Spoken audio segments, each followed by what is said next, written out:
So we talked about Matt Rhule earlier, referenced some of his recruiting tendencies, and it's a big weekend for Nebraska. A lot of big-time prospects coming in here.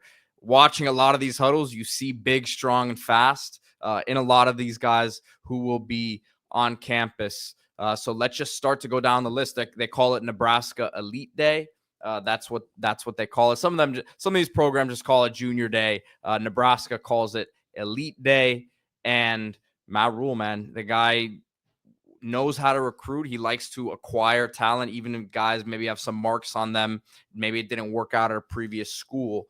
And it starts at the high school level here. Yeah, and look, the Nebraska program under Matt Rhule, and really a little bit before him, has always done work in Miami-Dade County. Of course, that's where me and Pete are right now. Probably the number one hotspot for college football prospects in the country if we're talking about cities. So Nebraska, a lot of schools are here. Nebraska's no exception. Ja'Cory Barney had a very, very nice freshman season out of Miami Palmetto. Vincent Shavers in limited duty showed some flashes at linebacker coming out of Miami Central. Cortez Mills, who they just signed out of Homestead, Florida, Miami-Dade County, another guy with a lot of potential. So if it isn't broke, you don't fix it. You go back to the well. And probably the highest profile guy that Nebraska's after from Miami-Dade County, Jordan Campbell, the University of Miami commit, 4-star player, right on that border of that top 100. I think he'll be there. Miami Carroll City, somebody who went to the Under Armour game as an underclassman and really, really stood out. I thought he was one of the better underclassmen in that game. True linebacker, outside linebacker, speedy, rangy, played a lot of positions earlier in his high school career, but it's really settling in at that outside linebacker spot. A true linebacker, not somebody that's just rushing all the time and is getting converted to linebacker.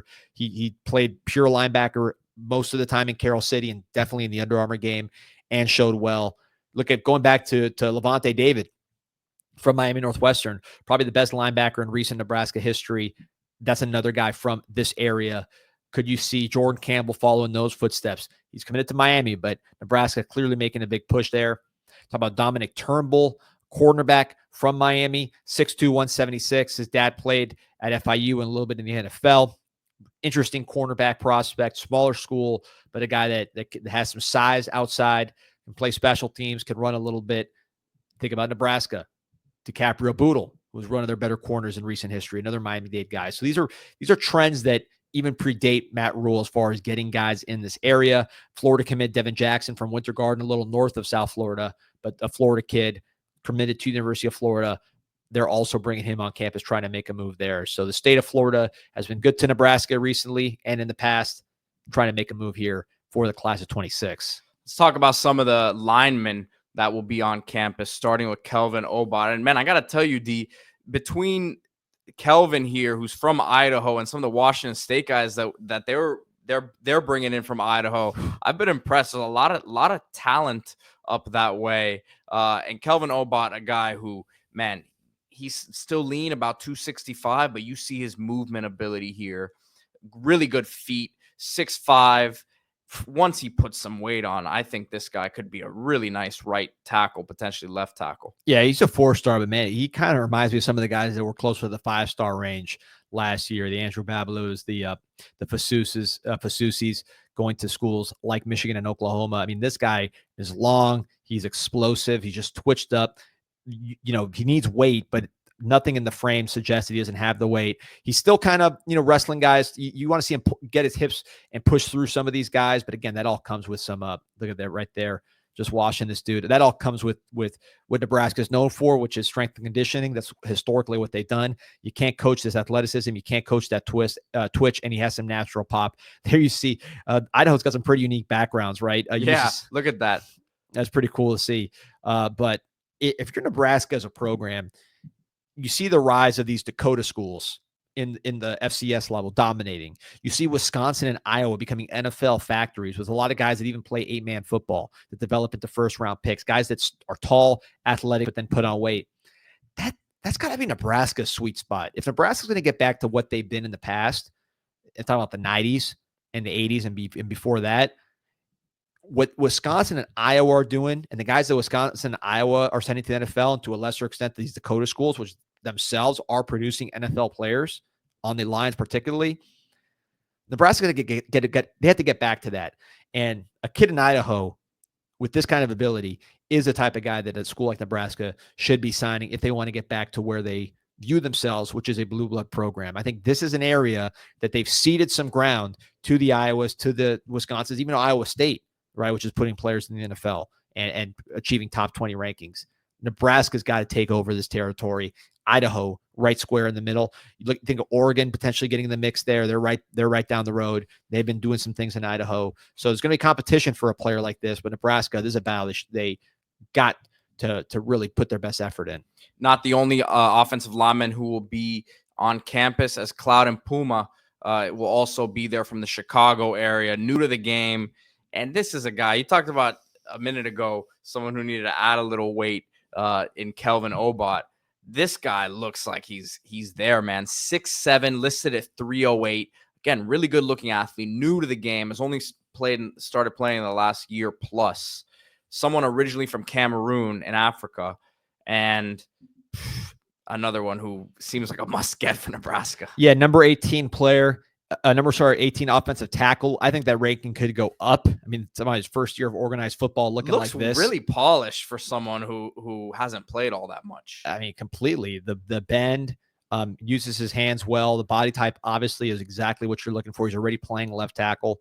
Chicago is a sneaky producer of NFL talent. You think of it more as a football or a basketball city, but they do produce NFL talent. A lot of them are basketball kids that convert to linemen, like what you're looking at right here. This is a player where Nebraska has some juice with him, and talk about a program that loves traits. Matt Rhule, you really want to build around your quarterbacks. The Rhule family looks like they're going to be a dynasty there at quarterback. Of course, your current quarterback, and then your quarterback commit, both from the Rhule family. But man, you need to protect those guys. You did go to Alabama, grabbing Elijah Pritchett. You've added talent there in the portal, but guys like this, future NFL draft pick type traits, that's what's going to elevate your program to the level you want to compete at in the Big Ten. Yeah, I'm with you. I think he's going to skyrocket up the rankings. I see this guy as a top 10 tackle in the class when it's all said and done. Yeah, I mean, I think it just needs more film, but that does not look like a first-year player, and the body type is just how you draw it up. Both of those guys, I think, are going to be highly, highly rated tackles. Man, if they can land both of these guys, that's a heck of a class right there at tackle. A couple guys to look at linebacker, Kasen Thomas, 3-star from Sioux City, Iowa. He will be on campus. And Jase Reynolds, who I think both you and I wanted to showcase his highlights here, because looks like a nice athlete, 6'2", 190 with a frame to put some more weight on, and he can run. Yeah, both these guys Nebraska has some momentum with. But just focusing on Jase Reynolds, we always talk about Nebraska strength and conditioning, right? That they're going back since I've been a kid, they've been known for really working these guys, getting weight on guys, maximizing their bodies. This one here, Jase Reynolds, he's someone who needs weight, but he has height and athleticism that you can't coach. Under 200 pounds, so you got to get that up. But I mean, you see him here playing outside linebacker. Look at the explosion of this dude. I mean, shot out of a rocket. He is a wide receiver a little bit. He played basketball. I saw his basketball film. He's out there draining three-pointers, looking smooth and fluid. He's already playing linebacker, so the conversion in that standpoint isn't too dramatic. And you think about where the game is going, right? Levante David probably being one of the best examples. Levante David was not much bigger than this. I saw Levante David in high school. So did you, Pete, before he went to junior college. Levante David was about this size, but his speed, his instincts really catapulted him, and he continued to get better as he got stronger and more physically mature. So Jase Reynolds, I'm not saying he's going to be a Levante David, but the size wouldn't deter me, knowing what a guy like David looked like at that same age. You see the movement skills. Again, this is a basketball player, so he can move. You see the ability to play the ball. 3-down linebacker. San Francisco 49ers got a bunch of guys like this. That's where the game is going. You don't want these just big stiffs out there. And I think this guy fits like a glove into this program and he's from Omaha, Nebraska. You can't let guys like this can't lose this one. So interesting to watch, but always like guys like this with the versatility when you're talking about projecting the linebackers, because yes, it's an instinct position and he's already playing the position, but the upside comes from all the athletic things he's doing. Yeah, I have a couple tight ends coming in. Lincoln Watkins, Luke Sorensen. Watkins, 6'4", 220, basketball player as well, number 24 tight end on 247's rankings. So Man, really nice list of prospects. Again, the physical tools, the size, the speed, the frames to continue to add. If you're looking at some of these offensive linemen, you see all of that here with these guys that we just showcased that will be at Nebraska Elite Day this weekend. Yeah, excited to see what this program does, because they've always been unique in how they go about things. And this is a unique group of players, but just watching this film, a lot of physical upside if you put some weight on these guys.